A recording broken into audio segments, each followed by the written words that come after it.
katoa, koutou rā e whakarongo mai nei ki tēnei o ngā hōtaka o Koniahi Kōrero. O tira ki te maria e mātakitaki mai nei I tēnei pāpā o mataora ki runga I a pukamata, koenei ngā mei nui ki koutou katoa hoki. Kei te kite koutou e mātakitaki mai nei, he hoa kei takutaa. Ko tēnei wahine tētahi o ku tino hoa I tukutahi ai māua ki te taone nui o Whakarongo. Nā kei tā wahi ia I nei. Wau pērā te āhua, engari kei te tai tokerau ia I tēnei wā. E te iwi, nā reira ka waiho ki Nora, ki te wakamoho atu ki koutou katoa, ko wai ia nohia ia, ko te tikanga, ko koutou rā e mātakitaki mai nei, kaore kore kei te mohio ki koutou ki tēnei kanoi. He oi anō, e Nora, kei a koe, te wā. Tēnā koe tōku hoa, o tira tēnā koutou, tēnā tātou. Ko Nora paruri tōku ingoa he uri ahau noko nei, no te taitokero, kei whāngare tiringa parawa e noho ana mātou. Ko tōku hoa rangatira ko Norah Nicholls, no Ngāti Raukawa ia mea. Tamaua pepe ko hauora tōna ingoa. Tēnā koe e hoa. Koira, yes, e te whānau. For those of you who are watching who have known Nora and I for some time, you would know we are both fine specimens produced on the lands in Whakarongo under our maunga, te maunga tito, yeah. Yes, we did our time. We earned our stripes. We definitely did our time in that little town. Graduates. Also, actually, one's a graduate of Avon Primary. Myself, I went to Stratford Primary. We both left school before we finished, and we are both also graduates of the University of Eltham. That's right. Well, I know you're looking at two of the many wahine who have come out of Riverlands. Yes. Packing room. Yes, I was in the offal room and then the freezers and hika. Then I ended up in the office. Basically, I was the CEO. Not even. Engari e te whara. Let's get on with the business. So, yes, you can see here's my mate Nora next to me. Currently working as a pharmacist, and a little bit of a journey she has been on to get to where she is today. So we're going to leave it with you, Nora, to just impart on some of that journey for us all. Let us know how did you end up being a pharmacist? Kia ora. Yeah, so as Te Aorangi said, we both went to Stratford High School. I'm very grateful. Although no te taitokero au tōku whakapapa no Ngāti Wai, no Ngāti Whātua, no Ngā Puhi me Ngāti Kahuki Whangaroa. I tupu ake au kei raro I te marua maunga taranaki ki Whakahurangi. So I'm very grateful for growing up in Stratford. We moved to Taranaki for my dad's mahi. As many Māori did sort of migrate for mahi. And we grew up in Stratford, and I have very fond memories of growing up, and there's that vista of the maunga of koro that I would see every day, and I do miss that. So we went to Stratford High School. I'd never finished school, so a school leaver. There was a job that came up in the local pharmacy, and it was Moss Rocard and Smith. There's only 2 pharmacies in town. Got a job at the pharmacy as a pharmacy technician. I got that in about the August of 7th form, or year 13, and it was a good job, and I enjoyed the job. And from there, worked there for a few years, had a great life in Stratford, playing all the sports, etc. And then I saw an ad in the newspaper, in the Taranaki Daily News, and it had a brown face, and I'd never seen anybody as a pharmacist that looked like me. And it was the first time, and it had the headline was, "Want a career in pharmacy." And so it meant being a pharmacist. I was a pharmacy technician. Everything that I did had to be checked off by a pharmacist. And at that point, I was, sort of 21, 22, thought I knew everything, thought I was the boss, thought I knew it all, and thought, I can do this. Everyone's getting paid way more than me, but I can be this boss. And then I made the phone call to the University of Auckland, and the rest is history from there. I went, applied, you came with me in my whānau to my interview, and that was successful. And the rest, that 0800 phone call was, the start of a journey from being a pharmacy technician to being a pharmacist, returning back to Taranaki to work in Stratford as a pharmacist. I also did some time in Waitara up there with Margaret and the team. When I worked in Stratford when I was really young, I worked in the pharmacy with a pharmacist, and her name was Frances. And Frances is actually my boss here now in Whangarei. And so it's lovely to have that connection and to know there's lots of things that we have as lived experience of growing up in Whakarongo and in Taranaki, in central Taranaki specifically. And I always think about it. I always mihi back to growing up under the maunga and the things that I learned there. And so over the time, my husband, he works in health as well. So we move around the motu to different jobs as part of his training. And it's awesome that I can get jobs as a pharmacist in every city. So that's where we are at the moment. And I've carried on doing other studies, postgraduate studies in clinical pharmacy. I've gone and done some te reo because it's always been extra special. And out of all the tohu that I have, it is my most fruitful. It is my most favorite. It is the best tohu that I have. And at the moment, I am studying again. I'm doing my doctorate through Te Herenga Waka, Victoria University of Wellington, in pharmacist services to support whānau Māori.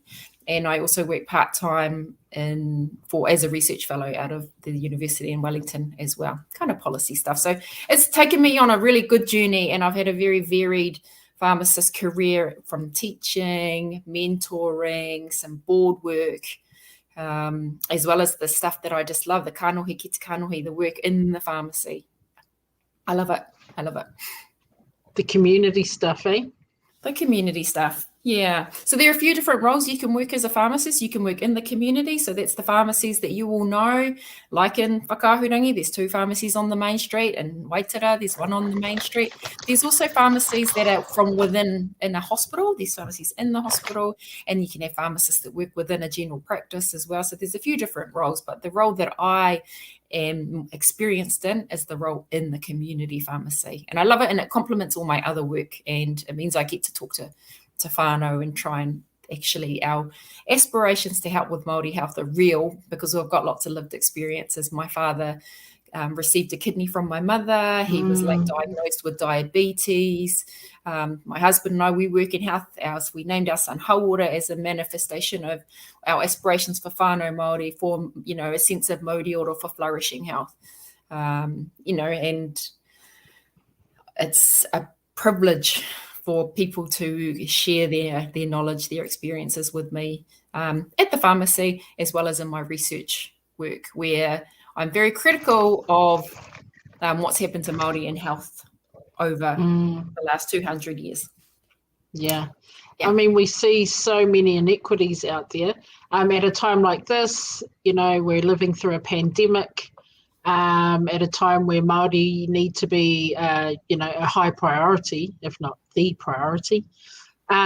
We still see things, falling by the wayside. So if we concentrate and hone in on the pandemic, COVID-19, the topic that's on the top of everyone's list, really, what are we seeing out there at this point in time in regards to inequities? Like, how serious is it for us? We hear all the time, oh, come on, Māori, you need to be vaccinated. What are you doing? You're not getting there. Why? Why are you not getting there? From your point of view, as a pharmacist, a medical professional, why are we not getting there?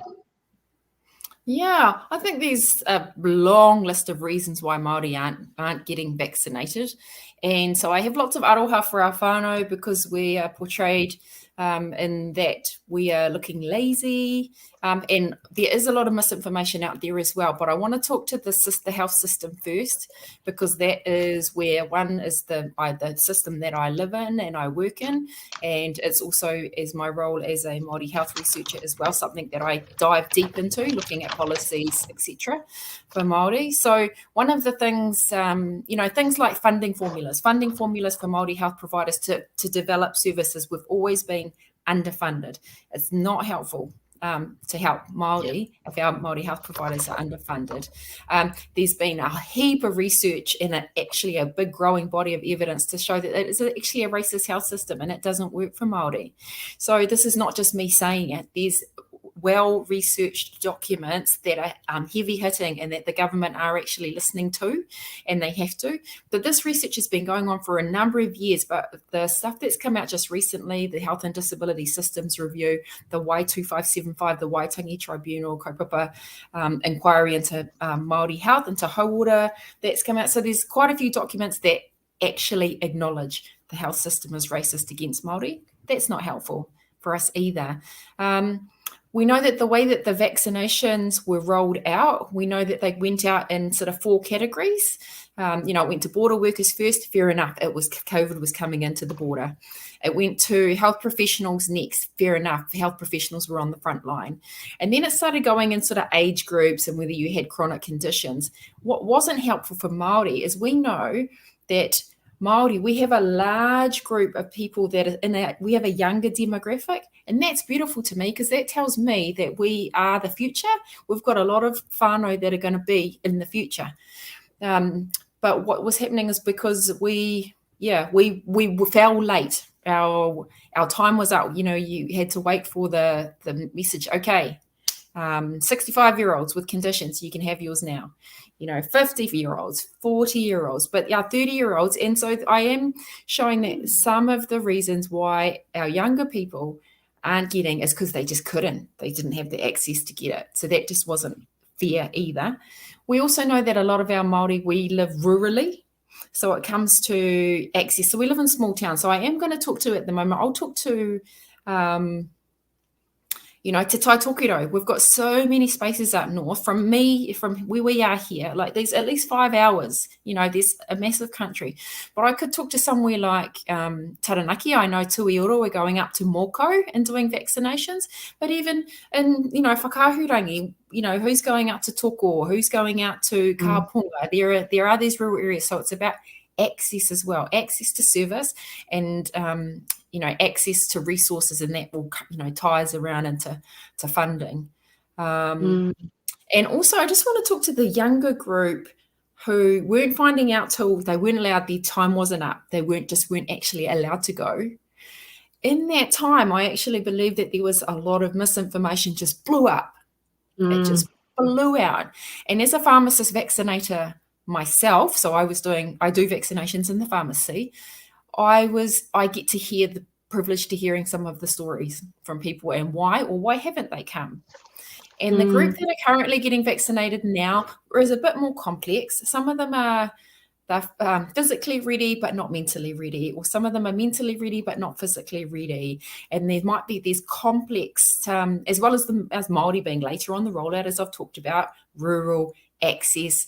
We work longer hours, the hours that we work might not fit the clinic. Yes. There might be a clinic one weekend, but there's something else on. There might be, and there's all those things like petrol in the car to get somewhere. But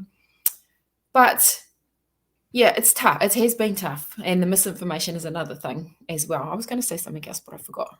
I think you were hitting on the young people. They haven't been able to go. They haven't, Yeah, they haven't been able to go. And then in between, the misinformation blew out in the time that they were waiting. They've had to wait. They were waiting. And so that was also, I think, another reason why that, next thing is coming in. Yeah, and then so people, it's complex at the moment, people that are wanting to come in. Some of it is not complex, just simply because they haven't been able to access it or it wasn't a priority. I've talked to people who don't have jobs. So because they've lost jobs in lockdown. So the priority is getting a job. Yes.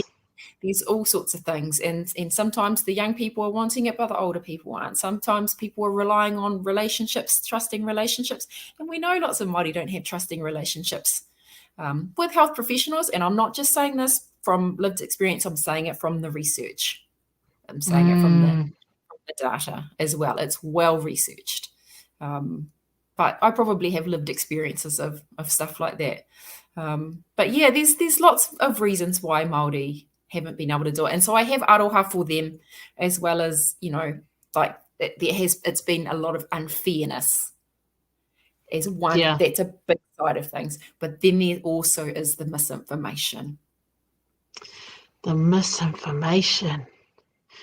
The misinformation, you can almost be like, okay, oopsie, said that, wasn't quite correct, possibly could get corrected over time and we can get through this. But the disinformation is where the damage is happening, I think, for our people. And I think the disinformation is actually wrapped up in racism. And, it's a lot of smoke and mirrors. There's the vaccination kōrero, but actually the foundation of that disinformation just derives from straight racist rhetoric.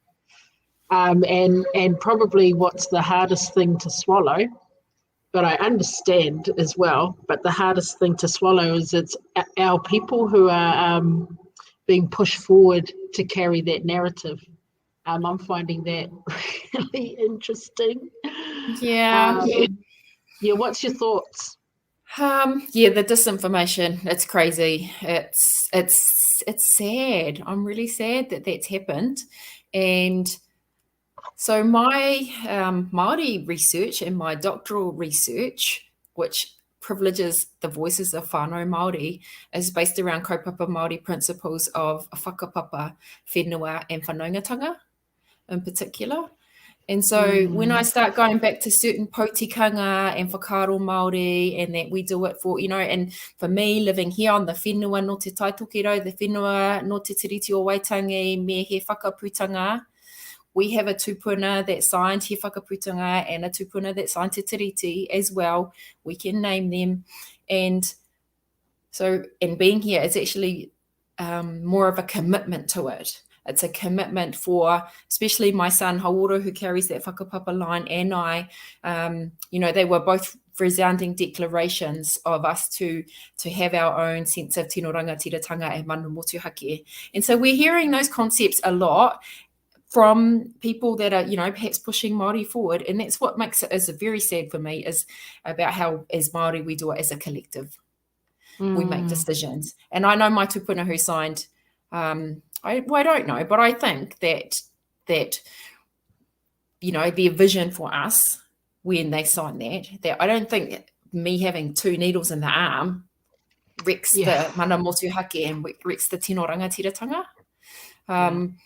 And so it's sad for me as well that we are seeing some of our Māori talking kōrero about, disinformation, and that's my own tino rangatiratanga. We do it as a collective as Māori. So I think that's probably the most thing that I've been sad to see, is lots of people saying that it's, sure, it is your body, your choice, but this is bigger. This is something we don't know. This is a tauiui, disease. We need a tauiui medicine that's, been around, things, the spoon on the arm, that's going to change my DNA. It's going to affect babies. It's all of that kind of thing. And so I've researched this when I went to university, and I learned about medicines. I learned about the phases of drugs, the 4 phases of clinical trials. I did that for 4 years, all of it. And so when I see things, I read it. I read into it. I know at the time I didn't think it was really important. And, the disinformation about it was made really fast. That's not good. We need to wait around longer. And all this kōrero has been around on plenty of other podcasts. No, the technology has been around for decades. The reason it happened so fast was all the money got thrown in really quickly because it's a pandemic. The 4 phases of the trial were stacked on top of each other.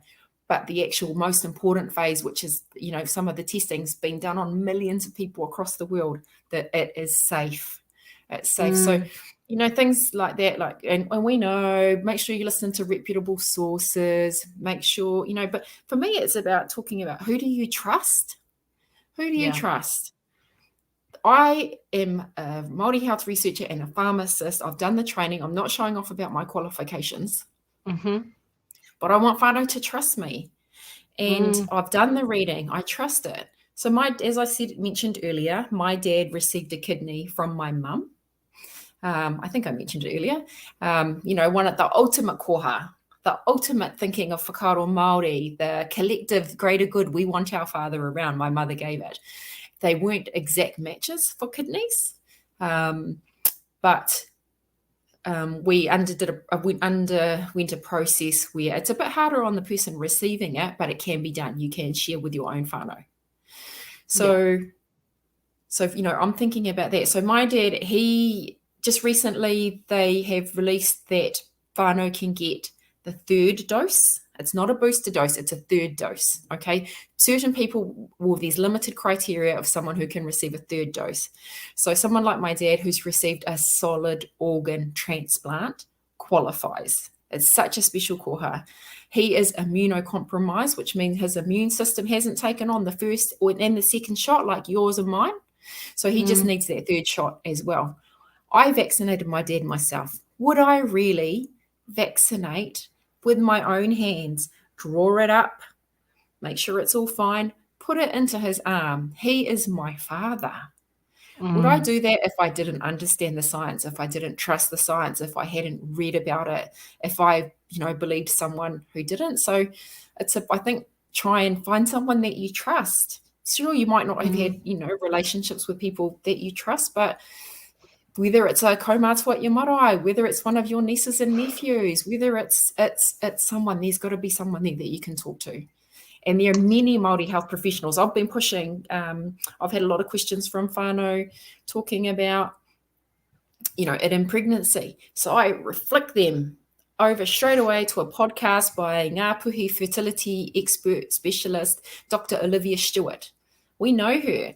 My husband knows her. We know her. She's from Ngāpuhi. Would we really want to jeopardise our whakapapa by doing that? And so doing it to people we know that are Māori. Doing that. Yeah. See, that's I get so many messages from people because, clearly I am unapologetically, I guess. Yeah, I'm for the vaccination as the first line of defence for my whānau and hapori, really. That's what I'm hoping, that the hapori will understand the benefits and, really contribute to the collective, the greater good for the collective. I get so many messages sent to me of random American people or even French. I don't know, I guess they're supposed to be doctors and they could well be.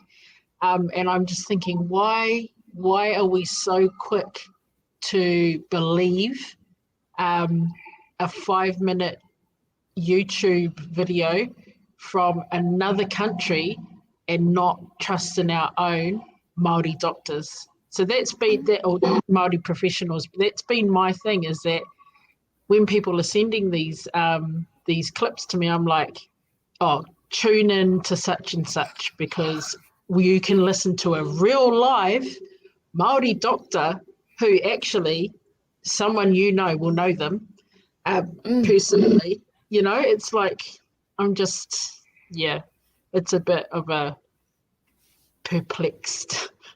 I'm perplexed over all of this sort of stuff. But, with the misinformation and the disinformation out there being so rife at the same time, I can see why maybe our younger people are getting caught up in it. However, we had a panel last night on our iwi Facebook page of young rangatai who were so absolute about their decision to vaccinate and their whānau decisions, and actually, they had no qualms in saying that they were into the vaccination. They think, it's up to you. At the end of the day, you can make your own choices, but here's my boundaries if you choose to not vaccinate. Which I just thought, man, adults can't even do that. Adults getting to a point where they're having raging arguments with people, and here's these rangatahi just saying, well, no, this is actually what it is for me. We've decided to vaccinate either as a whānau, or I've decided I'm vaccinating because I'm going to be a good example to my taina. Or my koro is sick at the moment and he deserves to be in a safe environment. So we all made a decision to vaccinate, you know? Just a very mature outlook for kids who are like age 16 to 26. I was like, yeah. Oh, that's impressive. Yeah, they were neat. So yeah, you talked about being a like you've been administering vaccinations too. What does that look like for you guys up there in the north in where you're living? So the pharmacy that I work in, the pharmacist, my boss, who was also from Stratford, she's really onto it, and she managed to get things standing up really quickly. So we were vaccinating quite early on in the system for pharmacies. So this is a plug out as well to that there are pharmacies that are doing vaccinations as well. So it is an option for Māori. But we're doing a really we're an opportunity in the community for whānau to access. And we're pretty busy. We've just come off another busy time because it was a time where, people were having their repeat vaccines, but it's something that, we're still getting up and going with and is going to be there. So I've vaccinated for a long time, probably 8 to 10 years. Doing flu vaccinations is what I did first because we've always been able to get those in a pharmacy. So when it came to doing the COVID vaccination, it was just some extra training, making sure we knew the science, making sure the protocols were safe. Pharmacists, we love protocols. We love standard operating procedures. We love everything in line. We love to make sure everything, and it's a safety mechanism, really. So I have done that for a while. But what does it also look like? It also looks like me being able to provide the opportunity for places like our kohanga reo to come as well and get their vaccinations. But I also recognise that a pharmacy might not be the perfect place for everyone. So we actually did organise a clinic at the kohanga.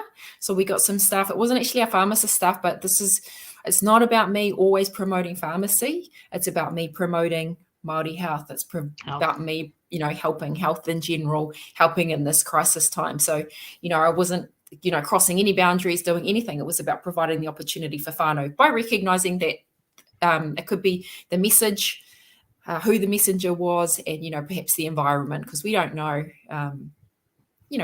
what is the ideal environment for whānau? And I think it's actually a variety of environments, depending on where you to go and where you have your trust.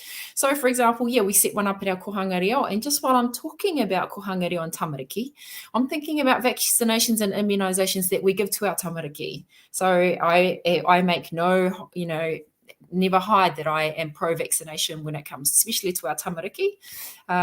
Why wouldn't I vaccinate our son when he was 15 months old, a vaccination for chickenpox? Chickenpox is just the worst. It's yuck. They get it down in their genitals and their hair. They're miserable. It goes all over their body. They feel yucky, and where they can get it.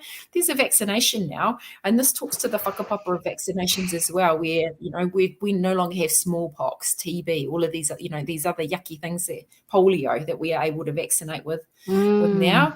So, to me, also with COVID, yes, the extra layer of protection, but why would you want to get really, really sick? Why, when there's an option to not get really sick? And so talking to childhood immunisations as well. And so when I actually gave my mum and dad vaccinations as well, then our son Hawara, he came to watch because I want him to see that, yes, I sit down and I get it in my arm too. When he's 15 months, he got 4 in the legs. Yes, it sounds cruel, but it's to let him get chickenpox. It's really cruel to let him get measles, mumps, and rubella. It's worse. Yeah. It's almost child abuse for, to get those diseases that you don't need to get. So I just wanted to talk to childhood immunisations, to adults letting children see them getting vaccinated, especially when our 5 to 12-year-olds are going to be able to get vaccinated soon. So letting them see, adults see you. And then the other thing is talking about my marae. Our marae, one of my marae over in Dargaville, Te Aorangi Dillon, our whānau, we've got a small group there that were able to stand up a vaccination clinic 3 weeks ago on the Super Saturday, and we're going to do it again on Saturday coming, because we have all of our kaimahi, so the vaccinators, and our kaimanaki on the day all whakapapa to the marae. So that's again about providing opportunities. And would I want to take it back? Our marae is called Te Aorangi. It's built on land of peace.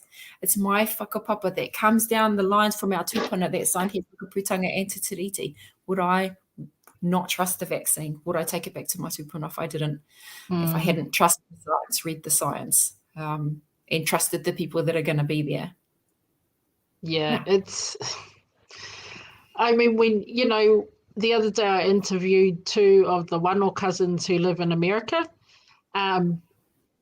True stories of two young, fit, healthy, amazing, you know, young people, our uri from Taranaki, like the real McCoy, telling their story about how they contracted COVID-19. One was the COVID-19, just the one of the strands, and then the other was Delta.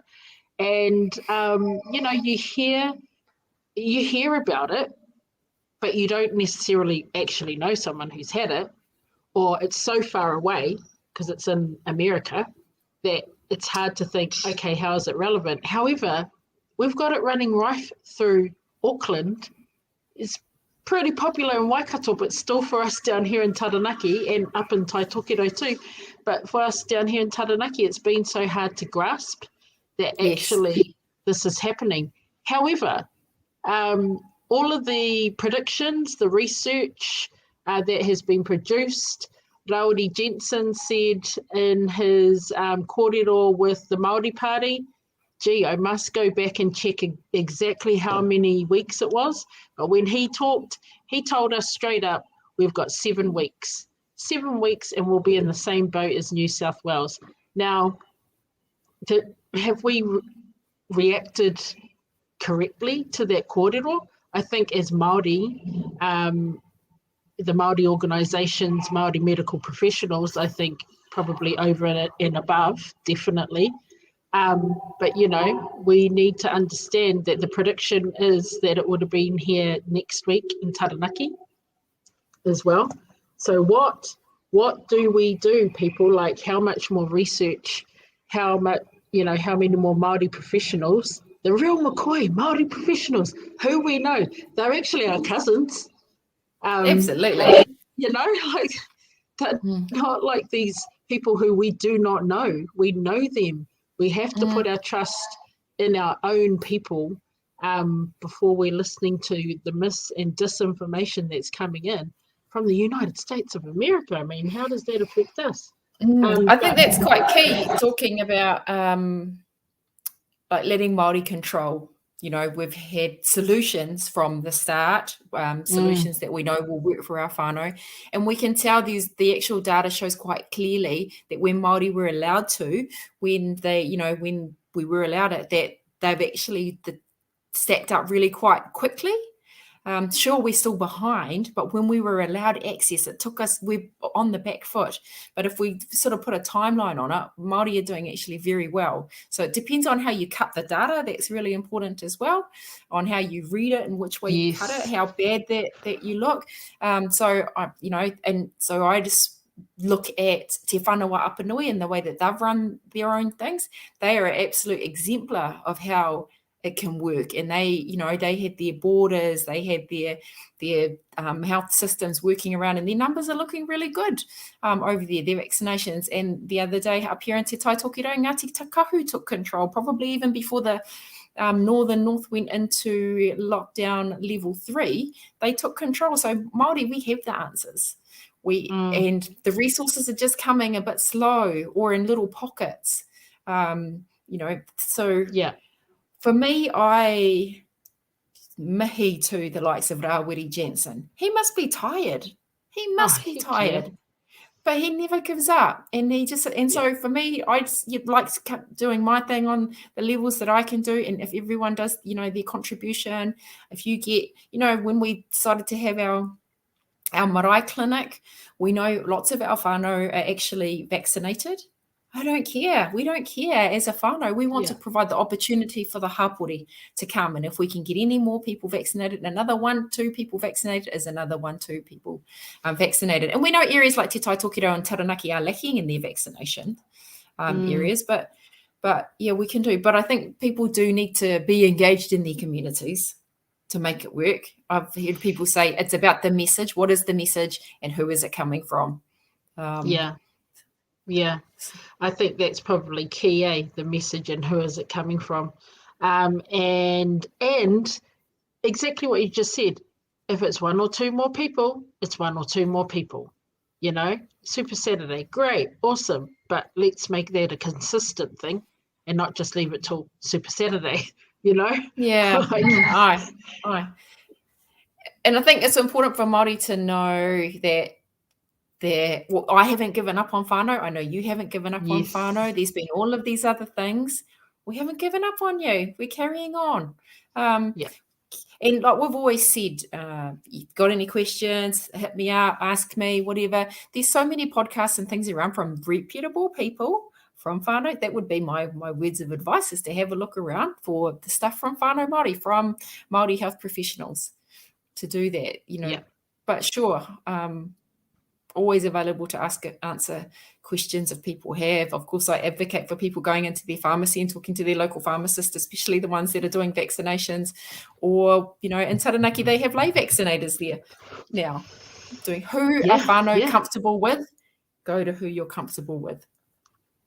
That's the key. I mean, there's no one size fits all. And we interviewed Penny Henare the other morning and the other evening, and he said that too, you know, like he made a point of saying that, you know, most of our Māori access GP services, but my challenge now would be, well, how many of them have a really positive experience from there, you know? So that's, even though they do go to the GP services, it doesn't mean that that's the best place for them to be going. And it doesn't mean that they're all getting an awesome experience. So there has to be an and, you know. Yes, you can go to your GP services, and there's also the clinics that are being popped up everywhere, and there's the weekly clinics available through the da-da-da-da-da. So it's not a one-size-fits-all. Or you can go to a drive-through clinic if there's one set up, like Rotorua stood up, and they were really successful, and Te Whānau Waipareira Trust. So, you know, we've got to have options for our people. And what we're also seeing is, to be honest, we're seeing non-Māori accessing those clinics. The data out of Te Whānau Waipareira was quite astounding, wasn't it? Out of the 510,000 that they'd vaccinated. But they're doing incredible work.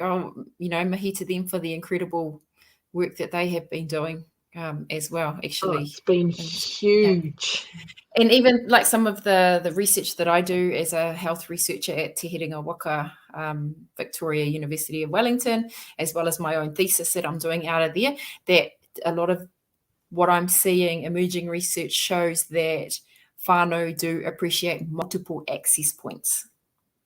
So exactly what you're saying. So sure. So I've always said in my research that delivering Māori pharmacist services or pharmacist services for Māori is not simply about delivering the same service just at the marae. It's about but actually, so multiple points where people, and we know that there's diversity within Māori, and we know that what's happened over the last, 180 or so years, what's happened, and that we all sit on a different ladder, and some people, spectrum, and some people would like it at the marae. Some people would prefer it at home. Some people actually don't mind the pharmacy. Some people would like it in a room somewhere that it doesn't matter. Some people would like it on Zoom. That's right. I mean, we interviewed a bunch of rangatahi. I think there was about 12 of them. 12 or 13 rangatahi, and a diverse group too. We had young parents, and then right down to like high school kids. And one of the dads, he said that he'd been listening in on the radio for a period of time, and he wasn't in his town. He was out of town working. And he decided I'm going to go and I'm going to do it. And there was a clinic that had popped up in the hall across the road. So he went there,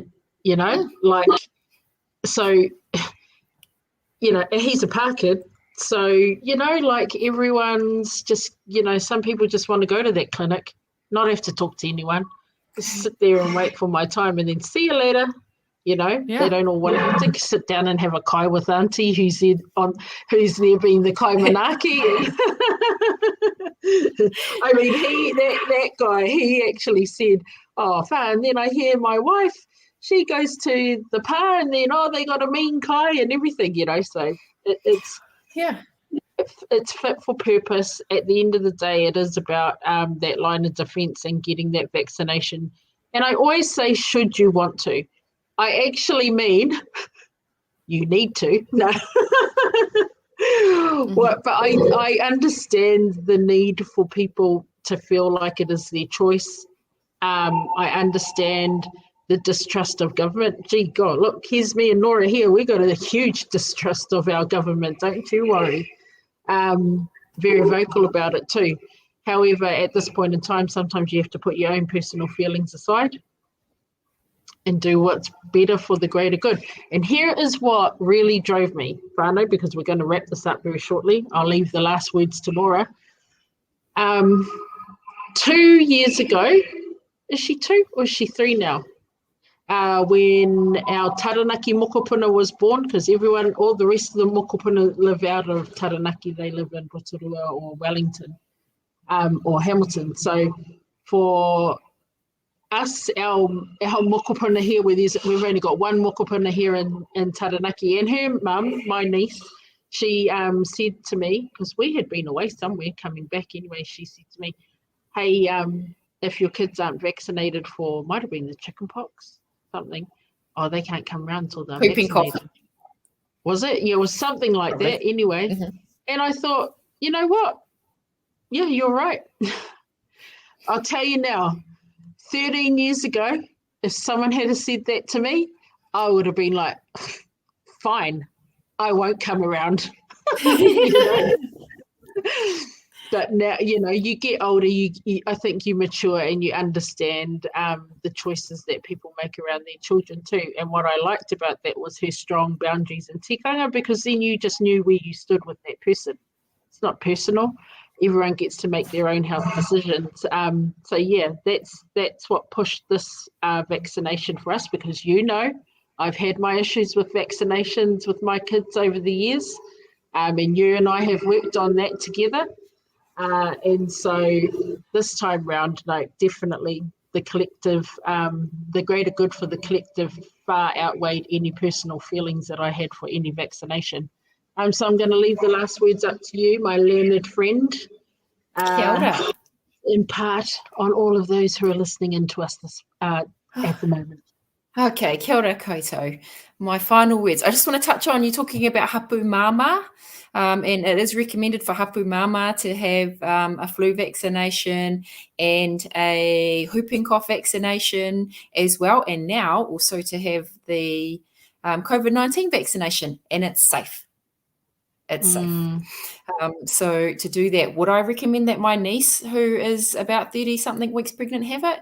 If I didn't think this is going to be our mokopuna, would I say that? If I didn't trust the data? No, I wouldn't. So it's safe. So that's something, as we talked about childhood vaccinations, it's the same thing. It's another level of protection, but it's something else. And so vaccinations are not new.